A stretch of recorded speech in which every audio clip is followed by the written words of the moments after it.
Hey, hey, hey. Time for another Out of This World story from rSpace. Does friendship trump everything else? Today on rSpace, death makes things complicated. Am I the a-hole for being mad at my wife for being friends with my late friend's cheating ex? My, 32 male, marriage with my wife, Mary, 31 female, feels like it's unraveling at the seams. I just have so much anger, disgust, and resentment inside me to the point that regular, everyday living feels impossible. I want to scream all the time, and it feels like I'll never be my carefree self again. Yes, I'm in therapy and have told my wife I really think we need couples marriage counseling too. She's thinking about it. This is long, so if you can be bothered to read it, buckle in. My best friend, Ben, was my ride or die. We met when we were 5 and were inseparable since then. We were there for each other during all life's big moments and turns. His place turned into my second home when my parents went through their explosive divorce when I was 11. I was there for him and mourned with him when his younger sister died of cancer when we were 15 and she was only 10. You name it, we worked through it. He was the only one to not freak out on me when I decided to drop out of college to pursue a trade. There was never a moment whether either of us were worried about the other's reaction or what they'd say or think. Ben was the type of guy people knew could make anyone feel better, regardless of the situation. He always knew what to say and what you needed, even if you didn't agree at the time. He's the best person I've ever had the privilege of meeting, and the world was a better place with him in it. I unfortunately know I have to put this in here. No, Ben and I were never in love with each other like that. We were really close best friends and brothers. Ben met his wife, Sally, in his junior year of college, and I knew Sally was going to be the greatest love of his life. She was so open, warm, and adventurous. Like Ben, she had a smile that lit up the whole room and effortlessly made everyone feel like her best friend. Everyone, including myself, looked at them as that perfect couple everyone knows. They got married 2 years into dating. Ben always told me how excited he was to love, hold, and protect her forever. All the ways he wanted to make her happy. He showed his love for her every day in his words and actions. I was so happy for him because I thought she did the same. I helped her plan his surprise 30th birthday party, where he was reduced to tears upon seeing she spent hours making him a Mario Kart Rainbow Road themed cake. They talked about children, holidays, rescuing animals, growing their own fruits and vegetables. Sally quickly became a sister to me and became very close friends with Mary. The four of us went on countless holidays, helped each other through life's challenges, went on at least one double date a fortnight, etc. About 5 months ago, I woke up to 5 missed calls from Ben between the hours of 11 p.m. to 2 a.m. the night before, and I just had a feeling something really bad had happened. I called out of work and drove straight to his place. Sally had been cheating on Ben pretty much their entire relationship. When I confronted her and asked how she could do such a thing and why get married in the first place if you're going to cheat the entire time, she broke down and told me it was more like living a double life. Sally was or is gay. She'd known since she was a teenager, but never felt like she could come out because of conservative family. She met Ben and fell in love with him and counted on her feelings for women just somehow going away. She said she genuinely loved him as a person and life partner, but that secret part of her only grew stronger and louder over the years. She casually dated and hooked up with women, telling Ben she was hanging out with friends from her hobbies friends group. He only found out the night he'd called me because one of the women Sally was seeing wanted to take their relationship further, and freaked out when Sally broke up with her instead. This woman showed up at their house late at night and told Ben everything. Ben was absolutely shattered. He gave everything to Sally and loved her wholeheartedly, and it wasn't even with the real her. She claimed to love him, but I can't help but think she was using him. She lied to everyone, let us think she loved and adored Ben as much as he loved her. Also, she could have her cake and eat it too. I was quick to tell Ben he deserved better, but Sally apparently begged on her hands and knees, told him she really did love him, and that she was willing to do anything to make it better. She would never talk to any women ever again. They could move somewhere new and start fresh. All that bull crap. Ben fell into a deep depression because he realized he never knew the real Sally, but he did really love her. He agonized over what to do until he got hit by a drunk driver while out on a late night walk 2 months ago. I won't go into how it felt to lose him, but I'm sure you can all imagine. It was made worse by having that witch crying at his funeral, crying like he really was the love of her life and she was the perfect wife. It was the first time in my life I ever wanted to hit someone. I couldn't believe the audacity she had to show her face around Ben's loved ones, especially the ones that knew the truth. Many know how I feel about Sally, and I thought she understood that Sally is dead to us. I know I can't dictate who a person should or can be friends with, But if I had a mutual friend with Mary that shattered her as much as Sally did to me, I'd cut them off with no question. I can't be friends with someone who hurts my loved ones like that. About 2 weeks ago, I came home from a work trip early, and Mary was consoling Sally in our living room. I lost my crap, asked them if they were having an affair, screamed to the point of crying. I asked Mary how could she have Sally in the living room where we have a photo of Ben hanging on the wall. Sally tried to apologize to me, and here's where I probably was the a-hole. I looked at her crying face and was like a switch flipped in me. I immediately stopped crying and yelling, and I just looked at her and said, "The biggest injustice here is that you're here while Ben is in the ground. If the world were fair, I'd be able to press a button to swap your places, and I'd do that in a heartbeat. You might be able to trick my wife into feeling sorry for you, but you're dead to me. I see what you really are, and you're trash. You tricked Ben into falling in love with you so you could pretend to be mommy and daddy's good little straight girl while effing whoever you wanted on the side. I can't even fathom or quantify your selfishness. If I woke up tomorrow and I was you, I'd never get out of bed ever again." Mary says I was cruel, and I guess I was, but it was my truth. Apparently, Sally hasn't left her house since that confrontation. It's to the point she's lost her job because she's not going into the office. The thing is, I don't feel bad about it. I think it's the least she could do, and I hope she continues to not exist in my world. Mary knows I feel this way, but still goes to Sally's place to bring her meals and help clean up the place. It honestly disgusts me.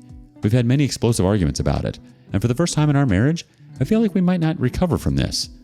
We both feel like we've seen a new side to each other, and we don't know if we'll be able to move past it. I write this here because we've kept the situation to ourselves. Other people in our lives know something is up, but have been too afraid to ask. I guess I want other people's opinions on my thoughts and feelings on this matter, even if everyone thinks I'm the a-hole. Well, let's see what everyone thinks. First up, I'm sorry for your loss.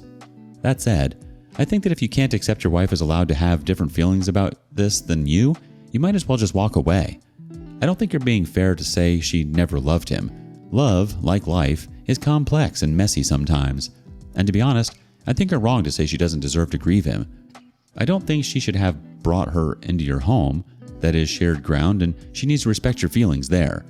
But in your anger, you were distrustful of your wife, and you showed her a level of cruelty that she did not know you were capable of. That is hard to reconcile. Someone else replies, she doesn't get to grieve with his best friend's wife in his house. Not the a-hole. I understand the hurt, and at the same time, the perceived disrespect of her going to the funeral and acting like a good grieving wife. With that being said, she probably is grieving. Is she a piece of crap for cheating? Of course, but it doesn't mean she can't get hurt from losing someone. I know I can't imagine someone cheating on me and then saying that they loved me and missed me, and unfortunately, you now are seeing your wife console and be friends with someone who did just that, and is making you second guess if she condones it or if she condemns it, and it's making you think that if she'll support someone who did it, will she do it? And yet, that's a fair question to ask, but the best place to ask that is in counseling. Do I agree with you? Yeah, part of me does. Your wife seems to care more about the cheater's emotions than your own, and seems to be there for her more than she is for you. And that I fully understand would make my blood boil. But if you aren't going to talk to her about it and go to counseling about it, just call it. It's over. If you can't talk, just get a divorce. First off, I'm so sorry for your loss, OP. Ben was a huge part of your life, and to see someone who hurt him so deeply being given comfort by your wife, especially in your shared home, understandably feels like a betrayal of its own. The way you reacted to Sally might have been intense, but I get it. She couldn't respect him when he was alive, and now he's gone. Update 1. 1 week after the original post. Thank you to everyone who commented on my first post a week ago. It's been such a messed up situation and my feelings have been all over the place, so it really lifted a weight off my shoulders to see people could understand why I felt and acted the way I did. A further thank you to people who reached out to me and shared their experiences losing a best friend. I'm sorry you guys lost your best friends too. It's like a sledgehammer to the chest that won't dislodge itself. On to the update. It's only been a week, but it's felt like forever. Mary couldn't handle the fights and disagreements anymore and packed her bags the day after my post. I knew this was probably for the best and didn't have it in me to argue or fight for her to stay. I just asked, "Are you going to Sally?" To which she just sighed and shook her head at me before leaving. Her eyes had nothing but exhaustion and disdain inside, and to be fair, I'm sure mine were the same. The town I live in isn't that big, so I've had a few friends reach out to me that they saw Mary at Sally's place and that the two were seen grocery shopping together.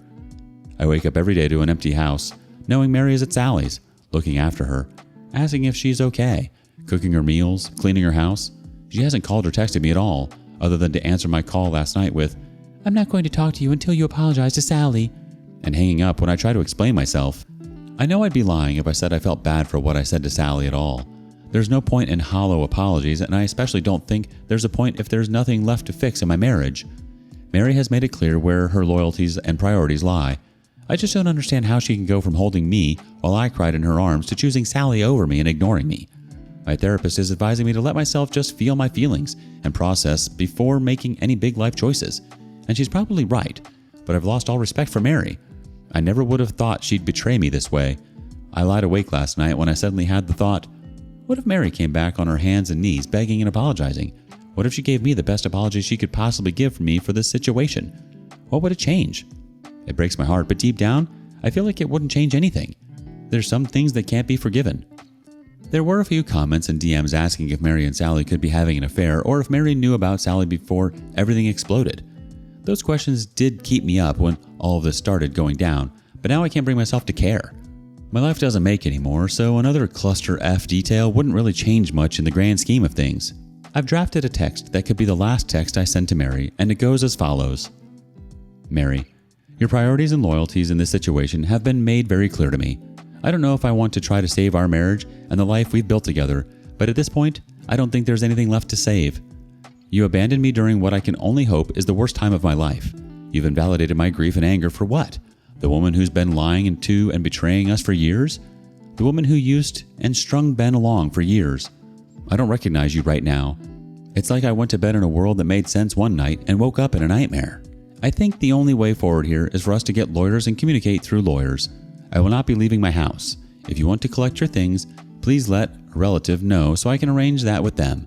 I can't believe this is happening. I never thought this would be what we've become, but choices have been made. I've been reading and drafting this message over and over again for hours. Sometimes it breaks my heart, and other times it's like I'm an outsider watching myself in a bad movie. The worst thing is, I don't even know if Mary will care about it. I guess I'll let you guys know if I send it. I know this can't go forever. Edit, mini update. Thank you to everyone for their input. I've deleted the text and I'm looking at lawyers in my area. I'm gathering all my important documents and screenshotting all of my attempts at communication. I've had a few people ask in comments and DMs about what I said to Mary in our arguments to make her leave. I didn't put that in here originally because, honestly, we were just going in circles again and again. It was nothing short of exhausting. Mary kept on insisting that Sally is still one of her closest friends and that she's not going to abandon her because she made a mistake. To which I remind her that her mistake was to make the choice again and again to lie to Ben and everyone around her, robbing Ben of the chance to find someone who would truly love him the way he deserved, while sleeping with and dating women while they were married. I can't imagine how scary it must be having to hide such a big part of yourself, but not everything can or should be forgiven. She could have been honest early on, and she would have had a group of friends who'd have her back and support her however they could, but instead, she chose to string Ben along. If Ben had died thinking he had the perfect marriage he thought he had, things would be different, but he didn't. He died lost and in pain, and as a direct result of Sally, the feeling lost and in pain, I know his death was an accident nobody could have seen coming. Mary thinks and claims I'm a callous F, and I think she should have higher moral standards for her friends. Let's get some more community comments, shall we? First up, don't do the text, talk to a lawyer, get the ball rolling, get everything done first. Get every account checked, amounts listed, itemized list of everything in the house, valuation of the house, check every stock, check every bank account, start changing the passwords and info on everything of yours, personal accounts, credit check stuff. Make sure you have all your documents and move them somewhere and secure them so she doesn't come over to get her stuff and take anything important. Ask your lawyer for a list of every single thing to do so you are ready, and there are zero surprises, then have her served. Don't tell her you think you're going to divorce and not be ready. Also, talk with your lawyer about the situation. Are you in a state where you can file for an at-fault divorce? Do they think you might end off better with a divorce due to her cheating, etc.? If so, get a PI and have her investigated. I'm not sure she's having an affair with Sally, but she might be. But she might be having an affair and she doesn't see what Sally did as wrong and is able to have her affair while living with Sally. It's also possible Sally and Mary have been covering up each other's affairs for years. Again, a PI can help there. Old phone records, digging into weird numbers she used a lot, etc. You're making the right choice to get out now. This is a moment of revealing loyalty, morals, and values, and your wife has shown she has no loyalty to you or the marriage and has questionable morals and values by choosing her friend. There's no trust anymore in your wife, and you have good reason. I saw this happen growing up to a family that my family was close to at our school. The mom was helping her friend through a divorce, ended up cheating during a night out, and getting divorced herself. You know what to do. Get a lawyer and get the process started. Honestly, yeah. Signs point to the fact that Mary was in on Sally's cheating this entire time, or maybe even together. Who knows? There's definitely a layer of trust there that's shattered. You're right. Sally chose to make a mistake again and again. You're the product of who you allow in your inner circle. Why would you want people like Mary and Sally around you, especially when Mary doesn't think Sally has done anything wrong and deserves forgiveness? Makes a guy wonder if Mary's ever done anything that she expects the same forgiveness for. What do you think? And thank you for joining us today on rSpace. Be sure to like and subscribe and hit that notification bell so you don't miss out on our next video. Until next time.